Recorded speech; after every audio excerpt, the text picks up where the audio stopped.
All right, Sonny Edwards is back in the ring as well on Saturday, going up against Galal Yafai in Birmingham, England. That's a fight you can watch live on DAZN. Sonny, looks like that cut is healed pretty well from your last fight. A pretty nasty one there against Adrian Curiel. Yeah, I mean, within a couple of weeks, the stitches were out and it felt great. Since I've done countless rounds of sparring, had a couple of clashes that I probably wouldn't have wanted to have directly bang on it, and I can't lie, I think it feels stronger than ever, to be honest. How'd you feel about that fight? I think it's a great fight. It's a fight I know I've had to train hard for. I'm prepared for a hard fight in front of me. I know Galal's good. He's very tough. Got good engine. He hits hard. Good skills. So yeah, I'm expecting a hard fight.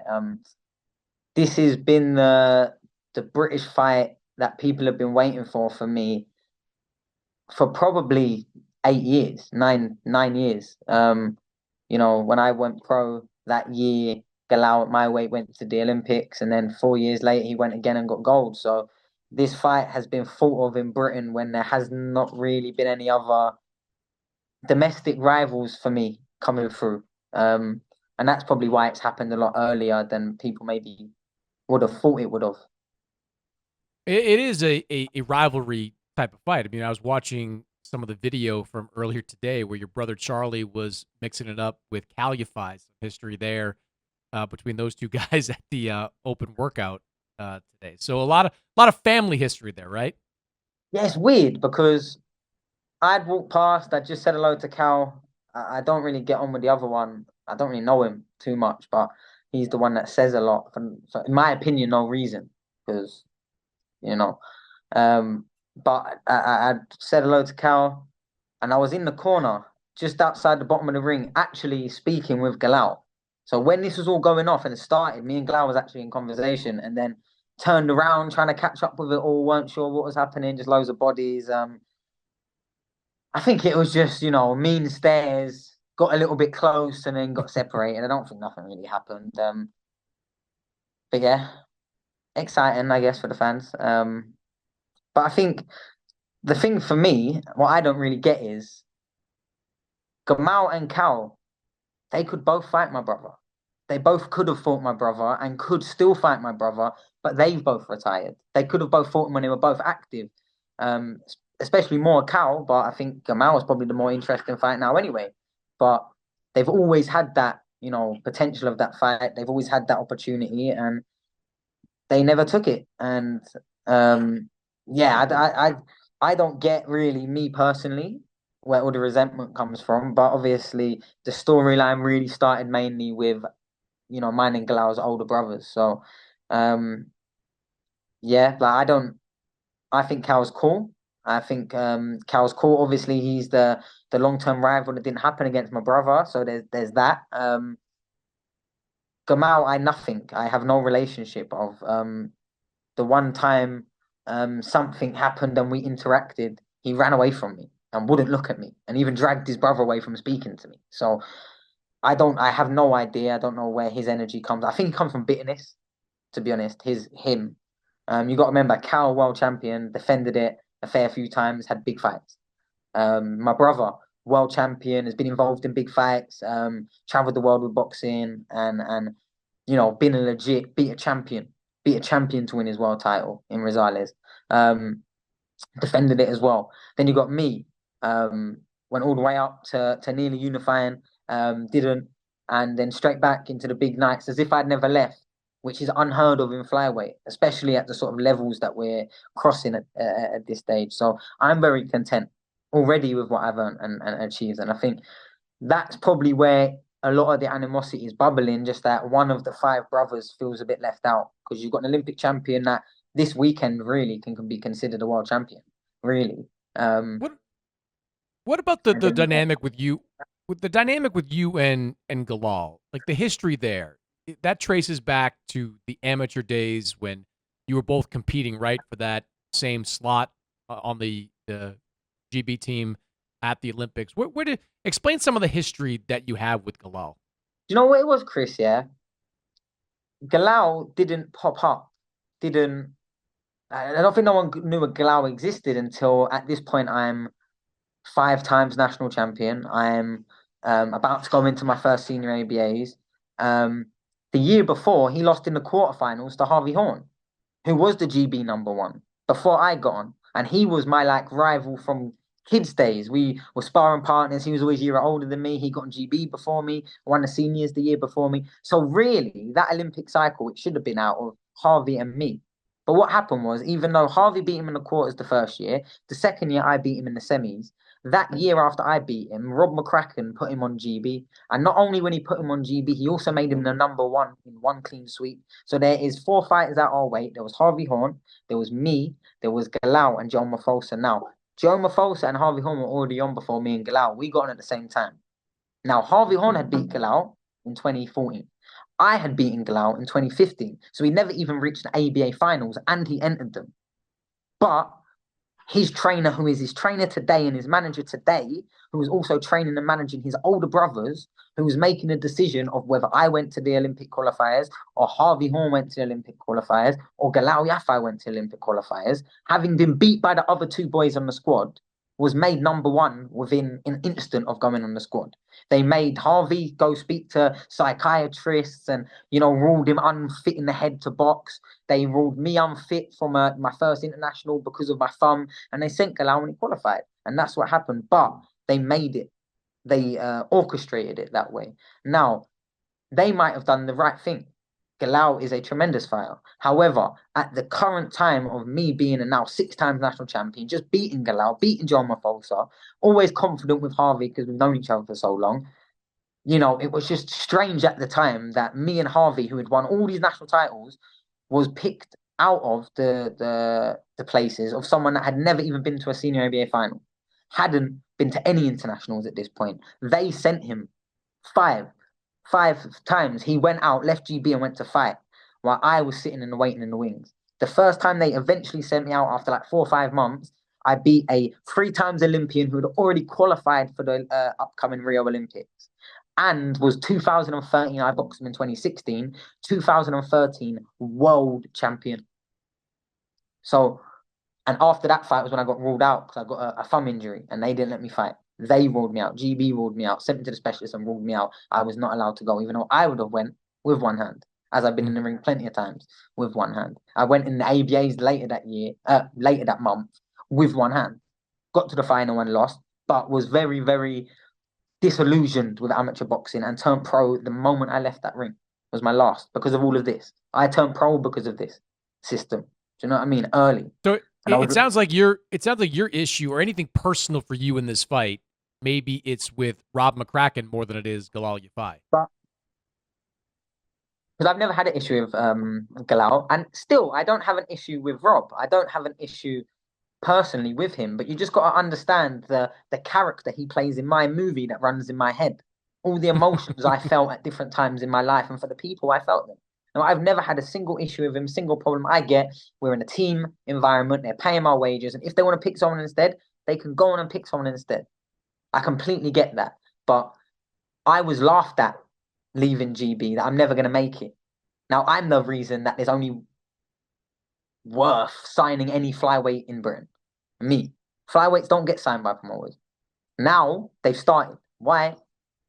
Because there's a fight with me to come to. And look, here we are. But I've never had a problem with them. It's just my face never fit. England was the same. I got on GB, it was the same. I won 6 national titles back to back to back to back to back. I never got sent to one proper tournament. A couple of free nations that you qualify automatically for.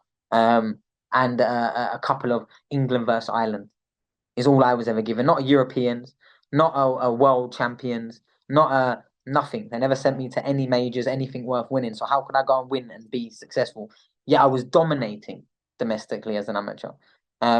I walked into the GB setup where the person I just beat, 2 older brothers were currently training as professionals underneath the tutelage of the head of the setup I've just joined and his brother. Now, all 3 of them were in GB when I was there training. Now, I joined that squad and then was pushed out by someone I just beat, and how watching that same coach that did it going to be in my corner, the opposite corner, sorry, and also manage this fighter. So do you not think that there's, at some point a question that the planned future relationship might have gave some privilege, some priorities? Like he already had his two older brothers, and now he's just joined, and then they made him the number one and gave him two Olympic cycles with him being on the squad and never winning an ABA title. We never got to a final, but he was made straight away. And if I'm expected, to just sit there and just not express anything of the storyline, but that is the storyline to me. Like that is it. Like really, I like Galal. Galal's a good fighter as well, and I was not only happy for him winning the gold medal and having success, I was also proud of him because he's a good guy. Like I like Galal. He you know, when you spend so long doing the same thing and your names because of our brothers, like we was on GB at the same time and then sparring each other after that when my brother and his brother were arguing all the time. Like it was all the way back then. You know what I mean? And yeah, that's my only gripe with maybe a entire. Imagine my career was different if I got put to go to the Olympic qualifiers Mm-hmm. and then I did go and win because I'd already beaten someone that qualified and did go to the Olympics. And imagine if I went and qualified and then was an Olympian. Imagine if I went to the first one and medaled. Imagine who Sonny Edwards would be now. No, Do you I know what I agree. mean? But I Things would have been, yeah. and I feel like I was never given like I was never given the right opportunity because what did I have to do? Win all these titles, do everything that was asked of me, be on weight all the time, and beat the kid that you're sending. What else am I supposed to do? For me, I was hearing, oh, but in 4 years you'll be older and we'll get you on, move up to 52 kilo. Like they was trying to keep me on GB, and I was just nah. Like there's no way I'm gonna, you know, stay here for 4 years on pretty much minimum wage. Okay, tax free, but minimum wage to potentially be the person that you favor in 4 years. No chance. So I turn pro. When when you fought Bam Rodriguez last year, you knew going into that fight how tough it was going to be. You knew Bam's skill level, the footwork, all the things that made him an elite fighter. As you evaluate Galal, how tough do you think this fight is going to be? I do think it'll be a very tough fight. I think it will take the best of me to win very well. It will take a good version of me to beat him. Generally, I rate him and I do respect, and I've always respected his ability. I've never talked down on him. I've never said he didn't deserve it or he's not good enough or however they try and twist it to him or other. Like I never have done that because I've always rated him. If you ask me and if you ask him, probably the same. Like he said, and I say, I think I'm better than him. He thinks he's better than me. Um, I know it's a hard fight, and he's gone literally on public record whilst getting videoed for the documentary of this fight, saying that winning this fight means more than him winning an Olympic gold medal. That's one fight against one person. Mm. You know what I mean? He took two Olympic cycles to win that Olympic medal. Do you know what I mean? Just to beat me, which is crazy because I promise you, me beating him don't really mean that much to me. For me, this is just another fight. For me, this was who the promoter wanted. I didn't call out Galal. It was my promoter, his promoter, going, yeah, that's the fight, that's the fight, that's the fight, that's the fight. Okay? The only fight we spoke of, the only fight we got. I don't, I'm not in the business of making it hard to get in the ring, Chris. I Yeah. get in the It's ring. easily the biggest fight in this weight class, regardless of whatever titles are on the line. No, It's easily the biggest fight. Chris. I'm safe. I'm safe with as long as I want to box, I'll be able to box. Because you sit here and pick your brain for a name bigger than me in the flyweight division that has fought in more main events and in more bigger stages and for bigger fights and bigger titles and Doesn't bigger nights. exist. They don't exist and they won't exist without coming through me. And every time they fight me, win, lose, or draw, they make my name bigger as well. So they're even making it harder for them. And there's not even many others out there that can really fight each other to start catching up. There really isn't. So, that's my place in the flyweight division, and I will honor it that the biggest fight and the best fight of the division I will be in. So whoever's the next coming, whoever is, will always get. And that's why it's been Maruti when it was Maruti. That's why it was Mama, my number one challenger, then Wazim, the number one challenger, then Alvarado, the number one challenger. then Campos, the only one we could get, and the highest rated challenger we could get. Then Bam Rodriguez, then Curiel, who just lost in a world title ring, same position as me, and now Galal. Like, whoever, when I have the conversation with the promoter, whoever they want me should be, whoever they want me to fight should be whoever the fans want me to fight most. Because that is, for me, I've worked out the simple mathematics of boxing. More fans want to see you fight, the more the promoter wants to fight. And I'll be real, I don't fear, I'm not scared of anyone, of being hurt or of losing. I'll be real. I think I learned more about myself in the BAM fight, and I was more proud of myself, and I was more entertained, and I was more. I've watched a fight with Bam back more than any of my fights in my career. What did you learn about yourself in that fight? I learned what I thought I knew. Like I knew I was tough. Watching it back, I realized how. 3, 4 rounds of him kind of punching my head in for a bit. By the sixth, seventh, eighth round, and I'm still smiling through the blood and through the lack of vision and through the work that puts everyone else to sleep as well. Like let's not forget, Bam is a ridiculously good fighter, and I showed I can mix it. And I'm still maybe deluded enough that if you gave me 7 rounds of that without the eye, I think I can win. 7. If I had 7 rounds that I didn't go, could have went in the eighth. I think I would have won. Now, whether anyone agrees, disagrees, Bam might laugh, and that's cool, but that's in my head. But it didn't go that way. He broke my face with a nice jab, and then I was seeing 2 of him. And one Bam was hard enough, like, but nor do I ever hold no bitterness going forward. I'm proud of him, man. I swear down. I know it sounds crazy because I don't really know him, like just from our interaction. But I'm proud of him, man. He's one of the best fighters in the world right now, and I'm also proud to be part of that storyline.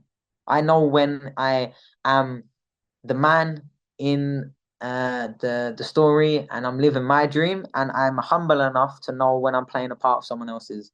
And that night, I was definitely playing the part of someone else. But that's okay because what people don't realize about me is just walking in front of 5, 6 thousand fans from all over that have come to watch this fight in neutral territory. Like even though it was more his side of the world, it was still like however many hours away from his hometown. You know what I mean? It was Arizona's far from San Antonio. But to walk in a Desert Diamond Arena and it be draped with, Rodriguez, Edwards, and that's like a part of the movie, a part of the film, like a life experience that Chris, if you asked me when I turned pro and with what I could see in front of me, then my brother's coming up to world champion at this point, and like with everything I can see in front of me, if you asked me if that was ever possible, I would have said maybe as a chief support. Mm. Me fighting in America, big fight, decent money on TV, people care. Maybe as a chief support because that's all flyweights were. The entree, they were the appetizer. They weren't the let's all watch this fight, and then not only that, the action was one of the best fights of the year and was spoken as such. And it generally was one of the higher level fights of back and forth, back and forth, back and forth, back and forth. Yeah, and Who I had think a bit you more I think fighting you power. gained more from that fight and that loss than I think you did for most of your wins. Like that, just Every one of the them, Chris, and respect for I've said you. this. Yeah. Every one of them, and that's what's kind of crazy about this world, and it kind of made me spin my head over even caring as much about winning, losing, and drawing. I know it sounds crazy because I want to win for me. I want my kids to see their dad. As a winner. I want my friends and family to be happy. All my mates that put money in the bookies, and I want them to win. So I try my best, and I want to fight, but I love to fight. And like I said, the only experience I have from losing, more people stopped me and was nice to me than at any other part of my whole entire life. It was a great fight and a great event. Before I let you go, you're in another big fight, and this is such a great domestic fight, and it'll be watched worldwide. But you are entering this fight without Grant Smith in your corner, new trainer for the first time, and that surprised me when I first heard it. I mean, you two have had great chemistry over the years, great success over the years. Take me through the decision to change trainers and what you're hoping to gain from it. But technically not true. Because although Grant won't be, heading up my corner or working my corner, he's going to be ringside. He's going to be supporting me. He's a big part of my storyline. And there was a few things I think. there was a few things I think now I would have been there for 10 years. If I didn't start this camp somewhere else, I would have now had 10 years in the gym from amateur, 18 years old, walking in straight in uni, straight into the gym. And I didn't look back, and I gave 9 years and 10, 11 months of my life to that gym. They also gave it to me. I'm not saying it was a one-way street, but I know that, you know, I did for myself, I did for Grant, and I did for the others around me for the longest period of time, as much as I possibly could. Any energy positive I could send that would, hopefully turn up into a wind in their career, then I would. If that's, going and supporting kids up and down the country, if that's trying to, like, I'm earning £4,000 a fight these times, and I'm sponsoring some of the lads some tracksuits or shorts or gloves or something. You know what I mean? That gym does and always will mean a hell of a lot for me. I became a man in that gym, like in a lot of ways in my life. I became a father in that gym. My kids grew up in that gym, and I'm still welcome in that gym, and I still love the gym to pieces. Unfortunately, I think over a long period of time, situations, circumstances change. Also, the Still City I walked in, Chris, when Grant was in my corner for my first pro fight, it was actually my third because he couldn't be a pro coach at the time. He could only be an amateur or pro, and he had loads of amateurs, so I didn't even ask him to be my pro coach when I turned over. When I went back to Grant, I was his only fighter for about a year or two. Only pro fighter. And now look at him. Now look at the gym that's been built. It's not the same, but look at the success. Look at what's been built. Look at now the conveyor belt for the other fighters, and look how it's branched out. And then, okay, you have some of the top tier fighters, but you've also got fighters really building good little budding careers from the scene of unknown. Really, like it's a great gym, and I'll never put it down. I manage fighters that still very much train there. Me and Grant worked the corner about 6 weeks ago, 2 months ago, together after I had left the gym. Um, but I think who I was becoming in boxing, and the fighters I was now representing and pushing forward and doing the most for, I didn't ever account for it happening, but I think it created awkwardness and tensions between people I never thought it would. Um, and I just think it was either stay in the gym and turn my back on all the fighters that I manage and the plan that I've got in my future going forward, or understand that, okay, if I can't be in this environment because of the awkwardness between a fighter that I represent and someone in the gym, and now the tensions got to the point where being separated and not training at the same time, I can't wholeheartedly go to an environment where I don't feel safe enough to be vulnerable with my boxing. That's why I didn't like GB. That's why I didn't like GB. And I think once that kind of became an issue, I took myself out of the equation more than anything, Chris. I wasn't asked to leave. I wasn't forced out. Like, it was a sad conversation. Like, a tear was shed both ways. Like, it's very sad. And I'd be lying if it weren't, at some point crossing my mind that, this is the first fight in about 10 years that I've not had Grant in my corner. Um, but, I think it was the right thing for me. And probably, if I'm being perfectly honest, the right thing for the gym, because I'll be real, Chris. Yeah, maybe I'm getting old. Maybe it's 'cause I've got two kids. Like, I don't hate no one no more. I don't dislike no one no more. Even people that I thought I did. I don't. I don't have the energy for it. I don't want to be the reason why things don't move naturally and organically. I don't want to be the reason that cause like rifts and like conversations and energies moving around. Like, I don't want to be the reason. So if I can see that, even though unintentionally, because I'll be real, you know, I never generally try and, if I don't like someone, I do it direct. You know what I mean? Like, we deal with it now, here, clear, and we just go. I don't really do all this sort of like sly, underhanded things. I don't. It's probably why I miss all the conversations. Like I have to beg to get into the conversations to sort things out sometimes. It's like people don't want to speak to me.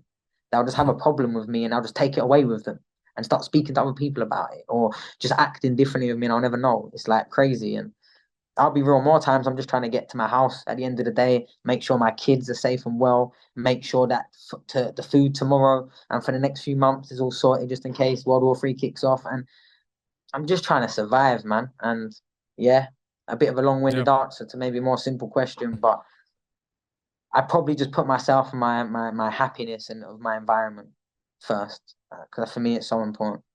Got to do that. No question about it. Well, Sonny, it's going to be a great fight Saturday. I'm looking forward to it over here in the U.S. I know it's big over in the U.K. Good luck, man. And thanks for taking some time to join me. No, thank you for your time.